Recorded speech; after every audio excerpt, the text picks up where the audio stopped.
to say a few words about my brother. First of all, Dick was 5 years older than me. Now, if you're 4 years older, you go to high school together, and you tend to have the same friends. Well, at 5 years, we never went to school together.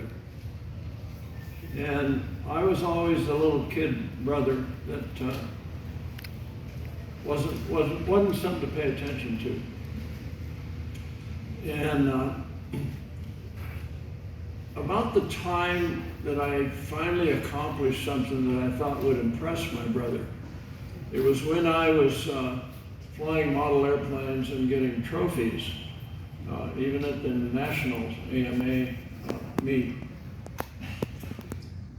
And I thought, now I can bond with my brother because I'm doing aviation things and winning trophies. Unfortunately, it happened at exactly the same time that my brother left home and joined the Air Force. And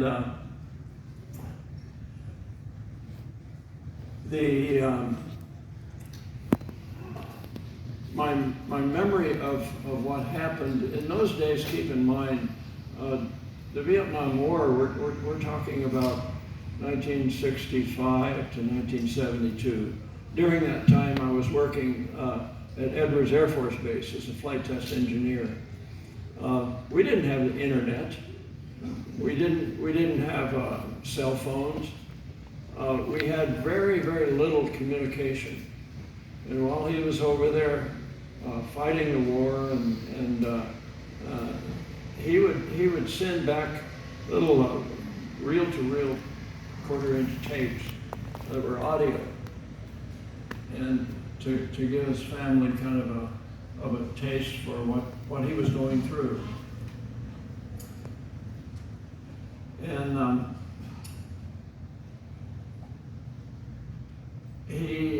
when he got shot down, it was something that we didn't find out about right away. We just didn't know. You know, I guess when you don't know, that's good news, right? But later, Dick had an engine problem with an F-100, and he did a second ejection in England. And that also,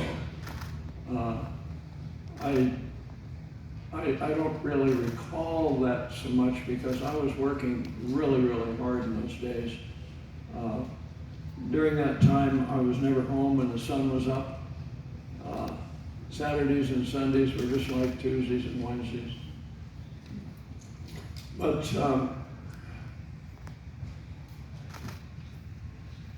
when Dick finished his 20 years with the Air Force, he decided that his next step is he wanted to be a test pilot.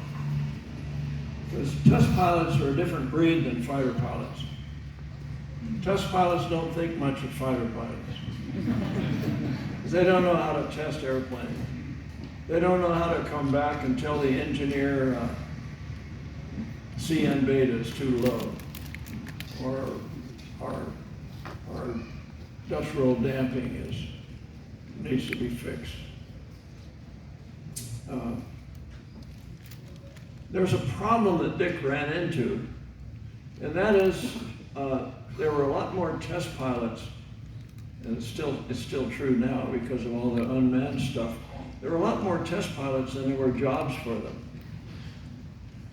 And if you've got an opening that you want to hire a test pilot, and you get a stack of resumes, you go through them, and the first thing you look for is what experience do you have as a test pilot. Now, Dick was a wartime hero. He did some phenomenal things, but he didn't have any experience as a test pilot. And I think he came to work for me mainly out of frustration that he wanted to take that first step and someday be a big famous test pilot. Somebody so famous that he would win the Kinchlow Award with the Society of Experimental Test Pilots. So he went to work for his younger brother as an employee. And he didn't behave very well. Dick certainly knew how to fly, but he didn't know how to fly straight and level. And at a time when I had sold a whole bunch of plans, and we got these home builders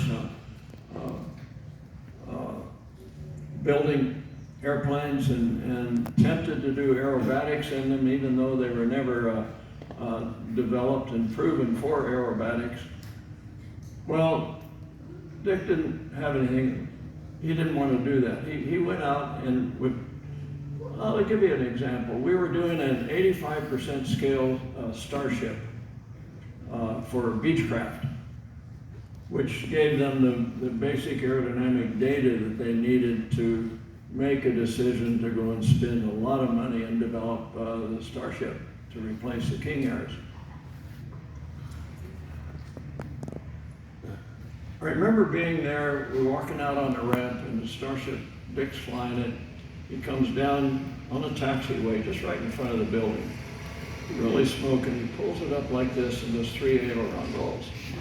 On a business airplane now. This is when the Beach Boys weren't looking.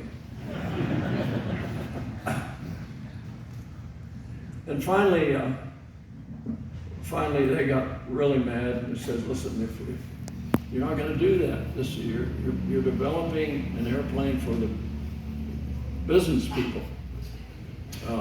We don't want to get a reputation that this is a fighter or an aerobatic airplane, because everything that Dick flew, he flew it like it was a fighter. He would start with my very easy at Mount Whitney. Does everybody know where that is? The highest mountain in the continental United States, 14,500 feet. And it's the headwaters of the Kern River. And the Kern River goes all the way to Bakersfield. And about half of that time, it's in a sheer cliff like this for the river. And he would put my very easy right on the water, just 10 feet off the water, and fly all the way to Bakersfield. Now, if the engines so much as hiccup, not only would I lose my airplane, but I'd lose my brother, and likely it'd be really hard to find the wreckage. So he wanted me to design an aerobatic airplane for him. And I had already decided to not do that at RAF because the accident rate of aerobatic airplanes is many times what it is on non-aerobatic airplanes. But Dick wanted to compete with me and do a aerobatic airplane and sell kits and plans for it. And he and his girlfriend, Gina, bought me dinner one night at a tiny little restaurant just south of Mojave. And he's there saying, "You've got to do this for us."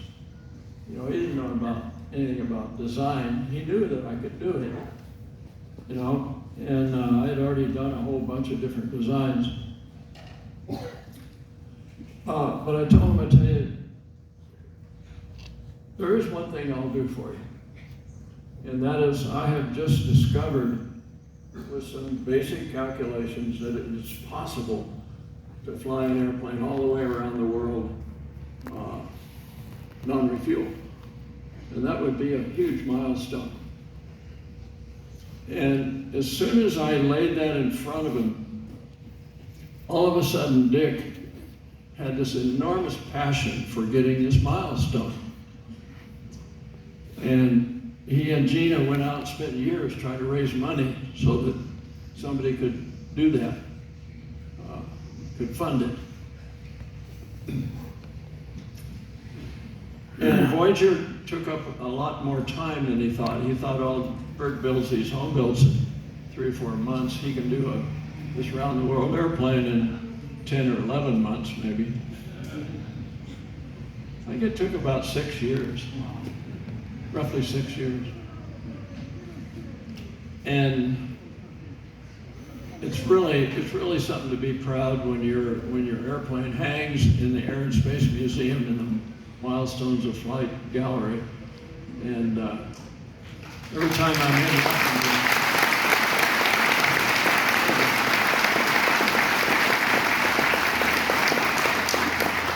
I'm in Washington, I always go over there and just look at it again, you know. And I look at Spaceship One also. I'm giving several talks at 11:30, starting tomorrow, for 4 days in a row. And one of them is about this celebration that it's the 50th anniversary, which started in 1974, when I sat down and put two things together. One is a high efficiency, not like the very big, and it was very low efficiency, but a high efficiency airplane. And on top of that, the challenge was,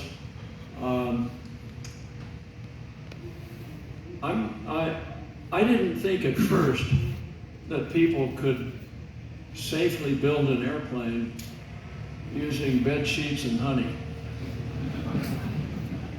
Airplanes are things that you get 4130 tubes and you weld them together to make a fiber cover.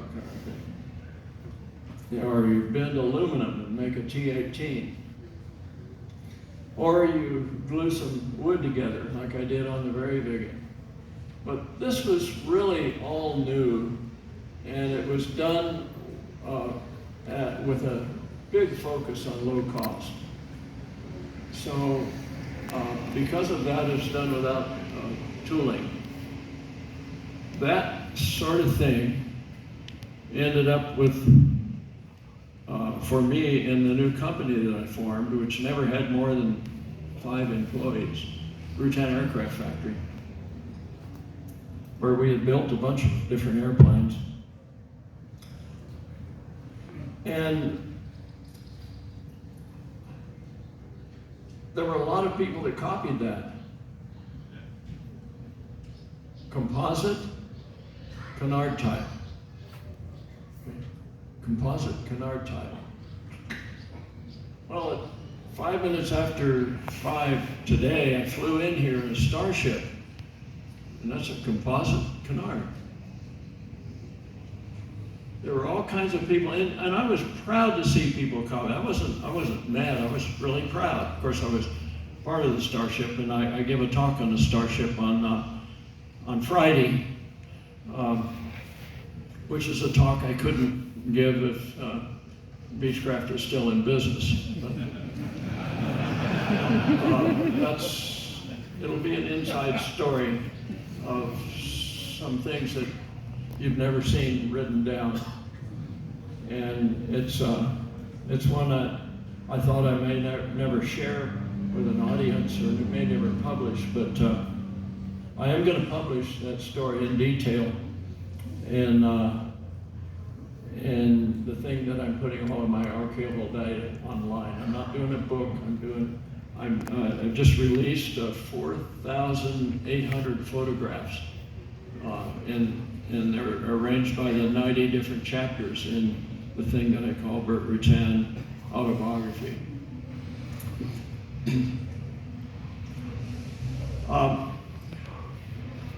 I'm doing something else that breaks my big rule, and that is to not talk about an airplane that hadn't flown yet. A lot of times, when you first see somebody's new concept, and there's, especially with these little things that fly around cities and hover, you'll see a mock-up of it, and you'll see their business plan, and you'll see what they're going to do, and gee, next year we'll have this thing certified or whatever, right? But if you look at the 49 airplanes that I was involved in my career, when I say involved in, I didn't do the detailed design, and I didn't do the configuration design on all of them. But my companies built all of them, and we flight tested almost all of them. And I did the preliminary design on a large percentage of them. So I've been keeping count of those, and I'm at 49 so far. And I'm 81 now, not in good health. I can't lay on the floor sanding carbon fiber. And it's not the breathing. If I laid on the floor here, I can't get up by myself. I need to come up and help me. So, but I want to get one of these built. And the reason that I'm unveiling 4 new designs that I want to get built is that they're all super interesting and exciting. If they weren't, why would I do something else that's boring after I've done some other things that are interesting? So if you come on Thursday,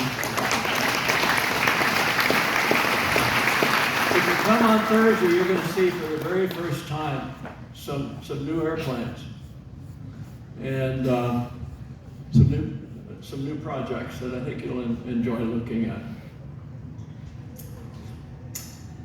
Let's get back to Dick.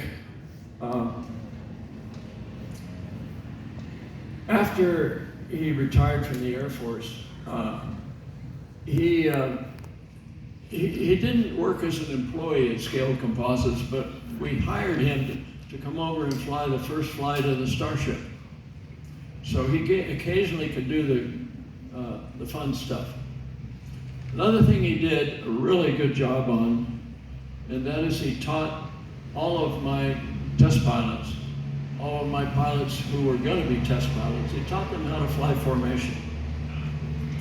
And he taught them how to have the velvet arm that he had so proud of. In fact, he did such a good job on that Mike Melville was probably even a better velvet arm than Dick. And Mike Melville has flown 2 flights outside the atmosphere. He's done 2 space flights.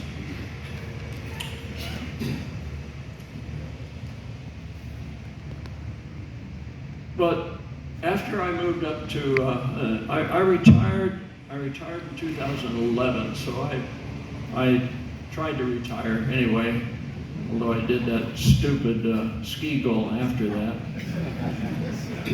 which I'm not proud of, by the way. I should never have shown anybody that. I should have kept it a secret. But I wanted to get out of California for a number of reasons why a lot of people have populated the 60% population increase in a small town in North Idaho. And I managed to get my son and my daughter and their spouses and their kids, even great-grandkids, I managed to get them out of California and go up there. But I couldn't get... there's something really missing, and that is the opportunities that I should have had to bond with my brother. When I say bond, do things together, have the same friends, and go out to dinner together. And finally, Dick didn't move mainly because his wife had family locally there in California desert, and she didn't want to leave her family. But what happened is all her family left and went to Tennessee. And all of a sudden now Dick had a kitchen pass. He could move. He originally wanted to move to Bend, Oregon, because he said Coeur d'Alene, Idaho is not big enough for both of us brothers. But anyway, I got to shorten the story by telling you that almost 3 years ago, Dick did move up to North Idaho. And all of a sudden, just like that, Dick and I had the same friends.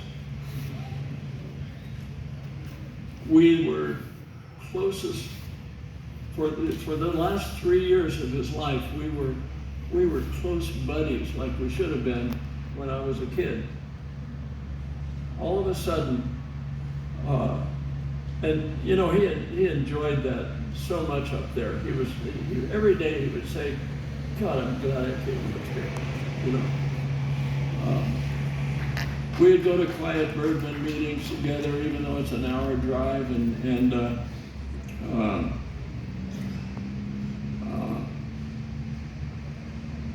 what happened is Dick, who was a very adamant non-smoker, I think you've heard the story where he turned down $1 million offer to fund the Voyager program by a tobacco company. And he says, "You guys don't have enough money to make me put Marlboro on the side of that airplane."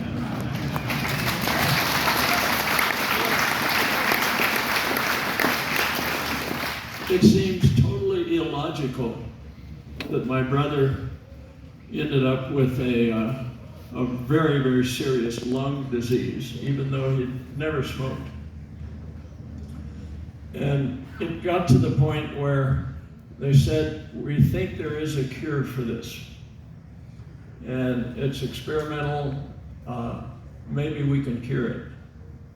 And it didn't work. And for weeks, I saw my brother at a scenario where he knew that the disease he had was going to kill him. That isn't something that just happened a few days before. That happened a couple of months before.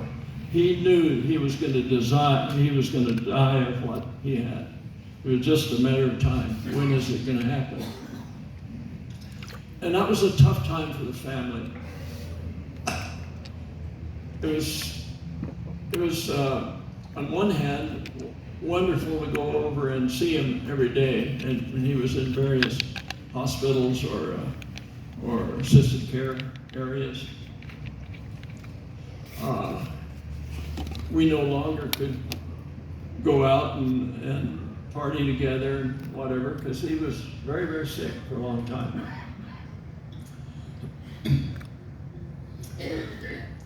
And he ended up getting a multitude of things wrong. He had stomach ulcers, he had bed sores, he had double pneumonia, he had a couple of other things that I don't know how to pronounce. But Dick was, well, he was 85, you know, that's about the average that a healthy person dies. Not someone that's really, really sick. But we got wind that Dick says, I've had a couple of really, really bad nights where I couldn't breathe and a lot of pain. And he says, I want to call it quits. Because he was a fighter. I thought he'd never call it quits. But he did. He said, when we talked to him, in fact, Bill was there with me, and where's Dan? Dan Craig was there. And Brent Reagan, where's Brent? And Tanya. There's 5 of us around Dick's bedside at about 1 in the afternoon. And we didn't just go on to say goodbye to him and whatever. We went over there and chatted with him for probably at least an hour. And it was surreal because he had great color in his face. He laughed, he talked, it's like there's nothing wrong with him. To keep him conscious, they were just pumping loads of oxygen into him just to keep him conscious. And he knew that if he took that off, that's just like pulling the plug. It was pulling the plug. And the thing that he said to us, he says, you know, I'm really, really happy and glad that I'm in control. When you've got somebody that's about to die, usually you visit him, he's in a coma. But Dick said very clearly, 3 or 4 times at least to us, that I'm going to make that decision. Nobody else is. And I'm going to make it tonight.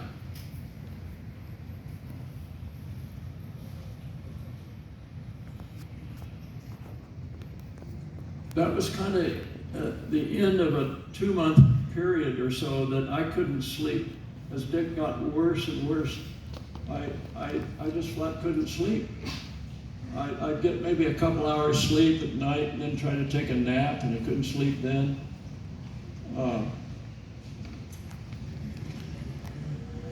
But Dick was thinking more clearly than the 5 of the people that were surrounding his bed. He was making logical arguments, and we were crying, and we were trying to make him laugh. And we were talking about the old times. We were talking about how wonderful it is that he spent several years up there in North Idaho and lived in a beautiful place in a forest in his backyard. He just over and over was so thankful that he didn't stay in Mojave. I had a saying that dying in Mojave is redundant. How many people here have been to Mojave, California? It's 111 degrees there today. And you probably wanted to get the hell out of there after you passed through. But I stayed there for 46 years. And I worked so hard for 46 years that it didn't bother me that it was such an ugly place.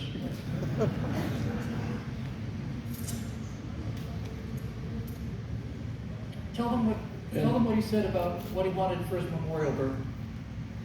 Yeah, oh, that's right. He gave us directions. And Tanya was actually videoing this. We have a video of him doing this. He says, if you have a memorial for me, like as if we wouldn't, you know, if you have a memorial for me, it has to be in a hangar. He pointed like this. And he did this with it has to be surrounded by airplanes. And nobody who's in the memorial should wear anything more formal than a t-shirt.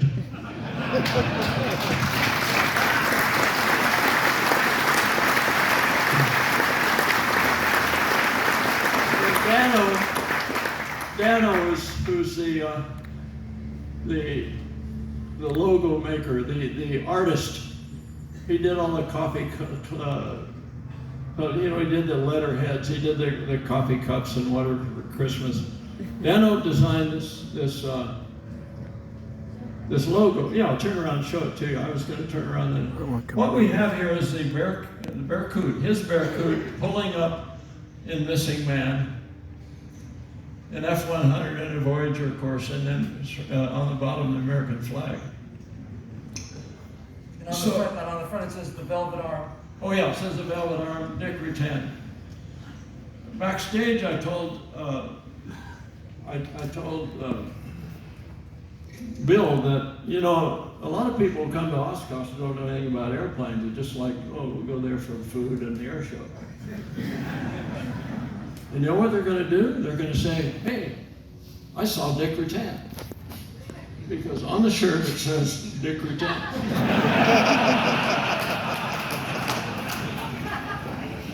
I wish I could give every one of you one of these shirts, but we did make 400 of them and passed them out at the memorial that we had up at Coeur d'Alene, Idaho. We did it in a hangar, a huge hangar, and we did surround it with airplanes, interesting airplanes. He did a lot of the flight tests with me on the Boomerang. And Trace, where's Trace? He has a Boomerang here. He landed right in front of us. He said, world record speed for, I think it was 1,500 kilometers, something like that. Yeah, 1,500 kilometers. He set a record in the catbird. So we had the boomerang and the catbird. We had Dick's Barracuda there, which is now hanging in the Bird Museum next to my hangar at Coeur d'Alene Airport. And we had the Starship, because Dick flew the first flight in the first Starship. I'm going to tell a little anecdote about that because I think you'll enjoy it. Beechcraft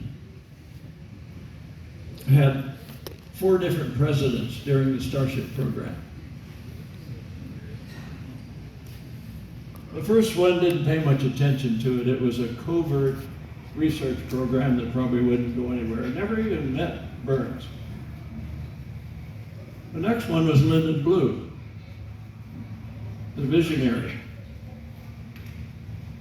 We had called that airplane Next Generation Business Aircraft, and that pronounces NIGBA. Now, if you say NIGBA nowadays, it's not a good thing to say. Lyndon Blue's the one that says he's going to call this Starship 1. And he wanted Starship 2 to be a turbofan. And maybe he wanted Starship 3 to go to Mars, I don't know. But he had that kind of a almost Musk-like thing about you can do anything in the future.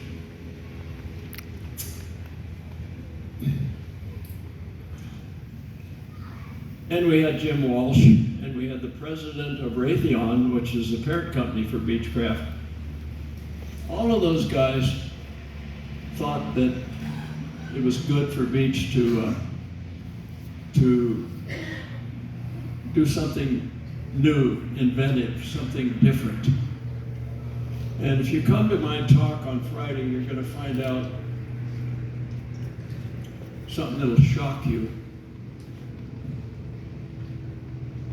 about the difference between folk who are afraid of change.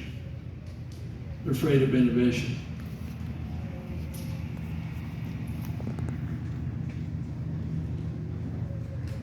Let's get back to Dick.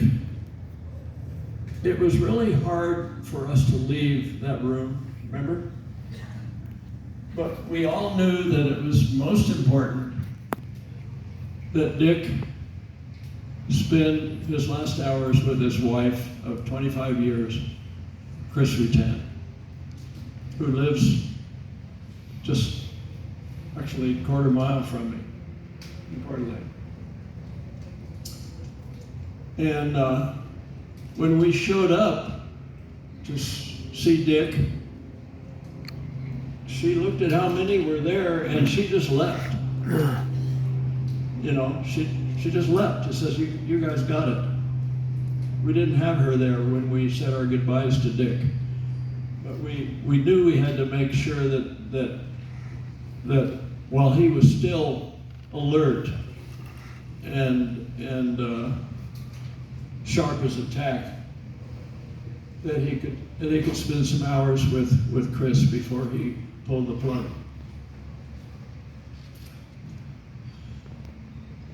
I almost had to drag the other people out of the room because, we were taking Chris's time. And when I turned around, knowing this is the last time I'll see my brother, I wanted to go over and give him a big hug. But if you make him laugh, he'd start coughing. And I knew if I pulled him up and give him a hug, I might kill him. I didn't know what to do. So what I did was something I learned to do when I worked for the Air Force. A proper salute. And he gave me a proper salute back.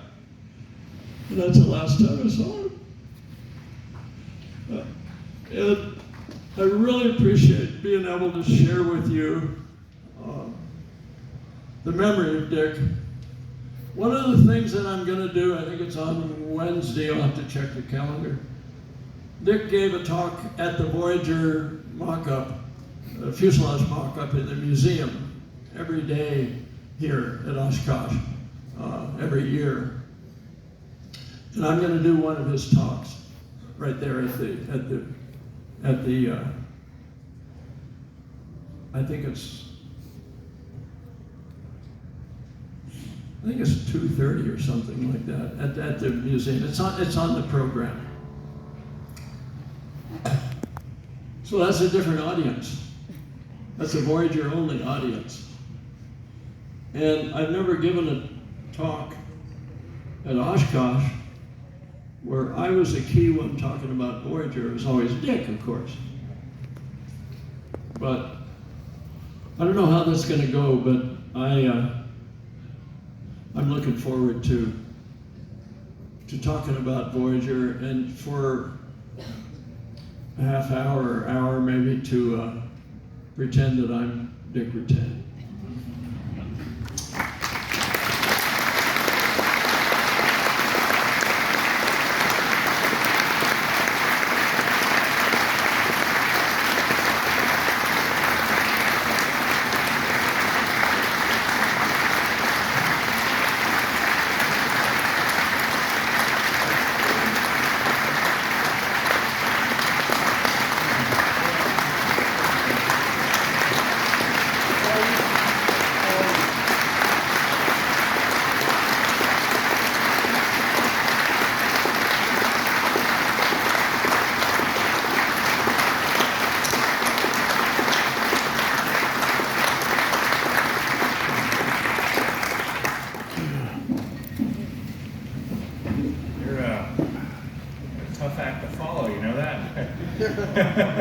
You're a tough act to follow. I really, it's such an honor to be up here with you guys. And one of my first air ventures years ago that I got to come here from Pennsylvania was when you guys brought Spaceship One and White Knight. And I remember seeing it parked out there on the plaza, and just coming to see you guys talk, it was remarkable. So get to... One of the most significant things that I remember about bringing it here, after it had done the space flight, it stopped here on its way to go to the Air and Space Museum, because I knew that once it was hanging in that museum, no one would ever get to touch it. And how many here remember that, I think it was 2 o'clock every afternoon, we open up the ropes and people could bring their child in so they could go up and just touch the Spaceship One. And be able to tell their grandchildren that I touched them. Now, another thing I did, we had a very small team. The Spaceship One program was actually covert for 2 years. No one knew we were doing it. And once we got them built, now they're out there outside where people can see them. Now just a year and a half later, which did all the flight tests and the 3 space flights.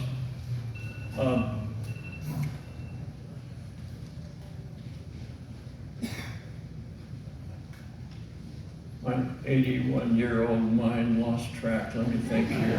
I can add something to that. What was it? Well, I know it. No, I got it. Let me interrupt you.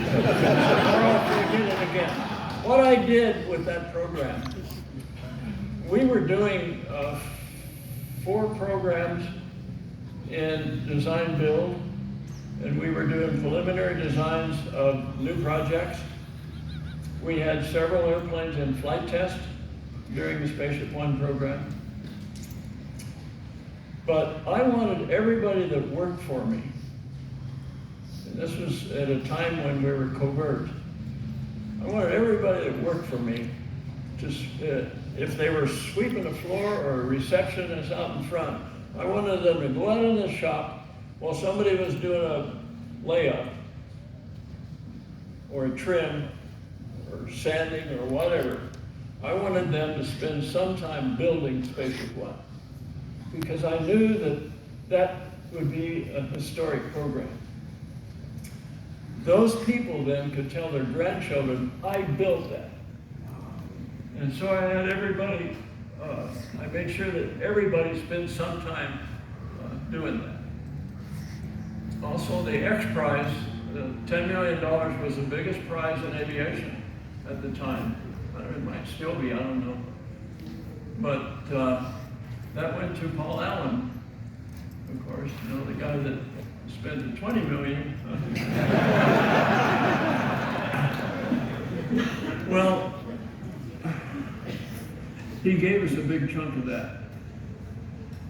And I was able to take, call a meeting, stand-up meeting, and pass out envelopes to every one of our employees. Everybody got some X Prize cash.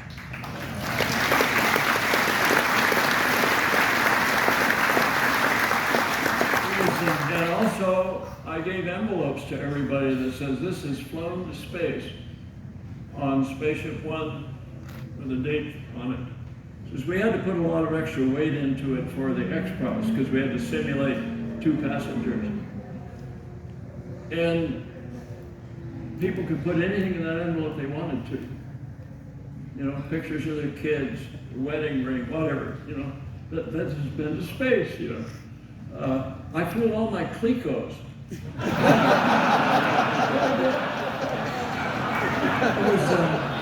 It was 8 years before I met you, but I was on the ramp at X4 when White Knight and Spaceship One were taxiing past for the first flight over the Kármán line. And everybody was standing back, you know, you want to stand back as an experimental airplane.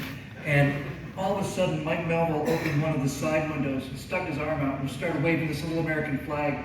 And everybody who was, you know... It's not a window, it's a plug, and you can get your arm. Okay, they opened the plug, and he's waving this American flag, and I don't know what it was about that, but that everybody who was there just rushed forward. And like most pilots, I've got this natural aversion to touching somebody else's airplane, but everybody just ran forward, and when that White Knight taxied by, we just reach up and just brush our hands against the wingtip when it went by. It was the American People's Space Program, and it belonged to everybody. That's the way it felt. And when we were there at nighttime camping out, there were 20,000 people there, and all this wind came up, and everybody's just partying. Well, the first space flight, June 21, summer solstice.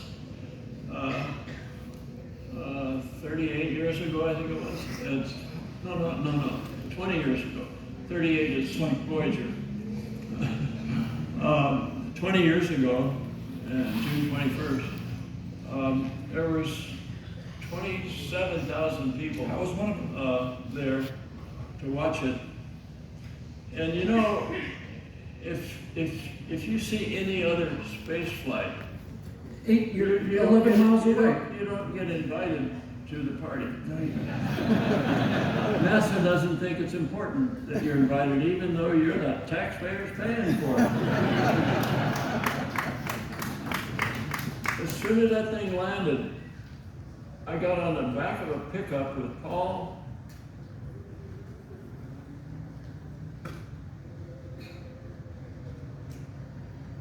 The co-founder of Microsoft, Paul Allen.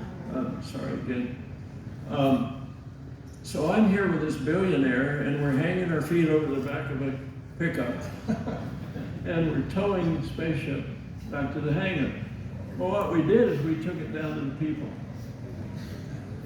and just brought it right by. I mean, no, we bought it as close as people in the front row here, so they could just see it up close. Just minutes after it had done this historic first non-government manned space flight. And that was a pretty emotional time for us. And you know, we were making a point that I know you've probably seen me on other talks a long time ago where I didn't know how to pronounce NASA. I'd say naysay. And if you're looking at what they're doing with Boeing with Starliner, is that what it is? The thing that's stuck up there? Yeah. You're 81, but maybe you could build a rescue craft. By the way, I'm going to talk a little bit about that in my talk on, I think it's Thursday also. But anyway,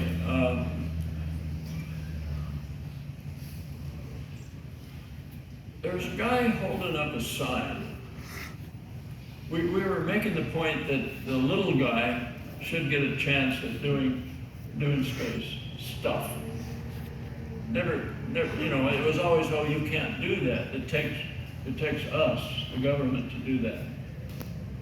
It takes Russia and China. Not a real small team like that. This guy was holding up a sign that says, Spaceship 1, Government 0.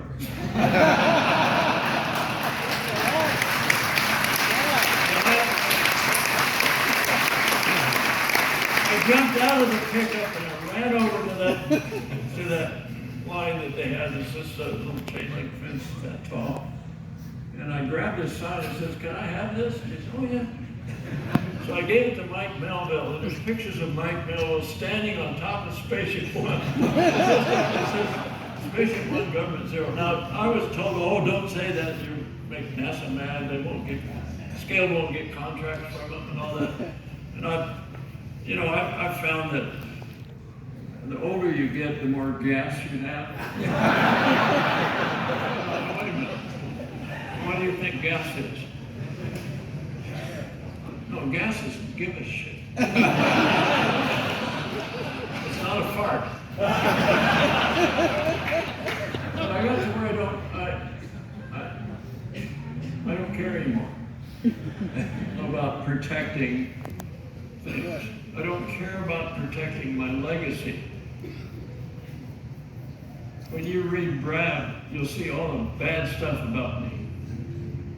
And this is not a biography, it's an autobiography. But I'll tell you everything that I did wrong. I'm certainly going to do that on tomorrow's talk.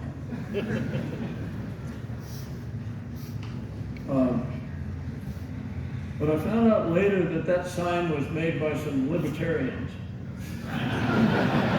And we still have the sign. Sorry about that. That's all right. I do like a story Mike Melville told me that, you know, he took M&Ms up with him in Spaceship One, and they hit zero gravity, and they kind of made these big color bursts. And when he came back, he was giving some of the M&Ms to the firefighters, so that they could have something, and they were eating the M&Ms. And he was like, "No, I want you to."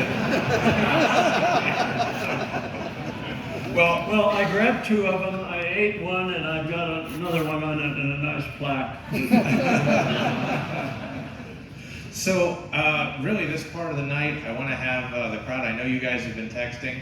I'm not texting friends, I swear. I'm taking your questions right here. And this is your chance to interact and ask your questions to Burt. So, one of the questions was, at the beginning of all of it, what got you interested in aviation? Where did it all start from for you? I attribute that to my religion, actually. I was brought up in a Seventh-day Adventist. Does everybody know what a Seventh-day Adventist thinks about?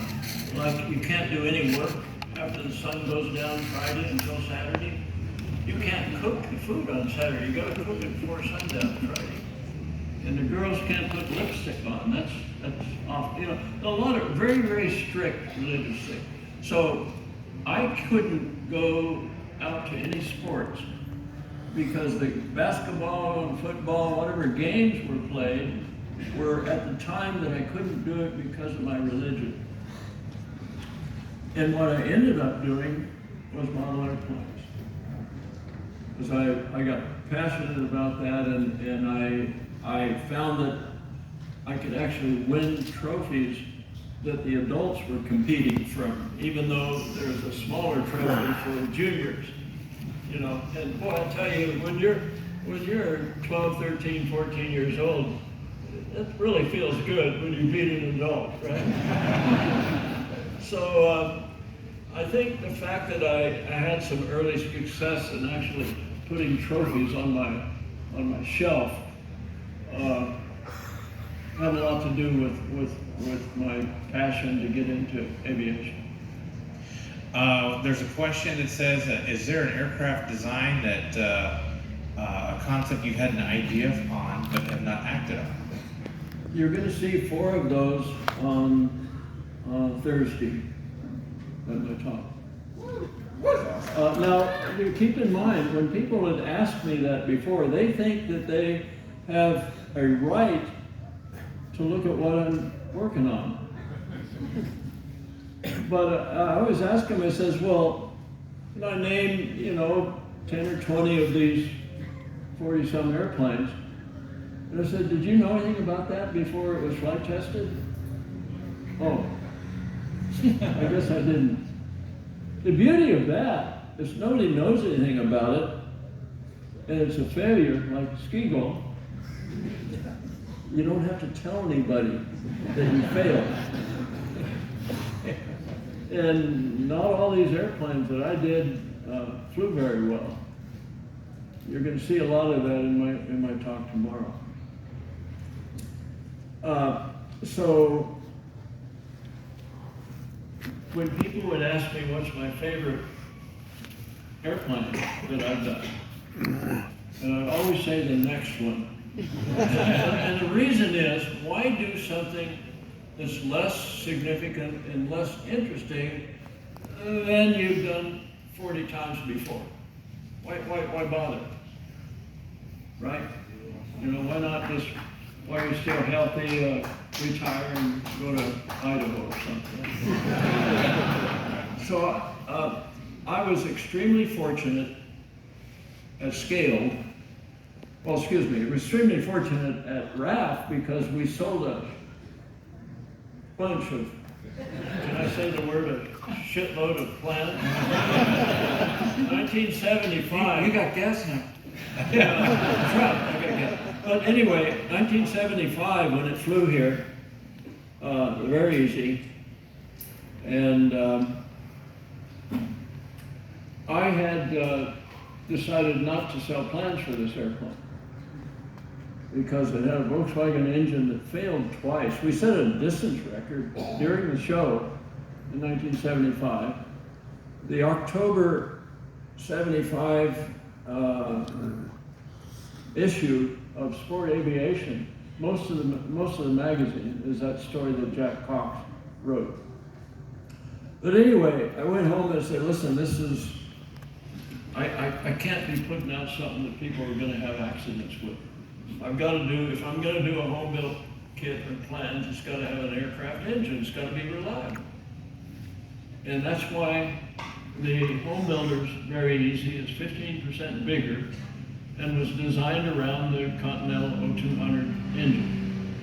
And there were a lot of them on the, home builders in those days, and it seemed like the people I worked with didn't have any money at all. That's why I didn't charge much for the plans. And, but after a while, you couldn't find a used 0200. So I guess it's a joke, we said, well, the way to get an 0200 is to find a real windy day, you go out on the ramp and untie all the Cessna 150.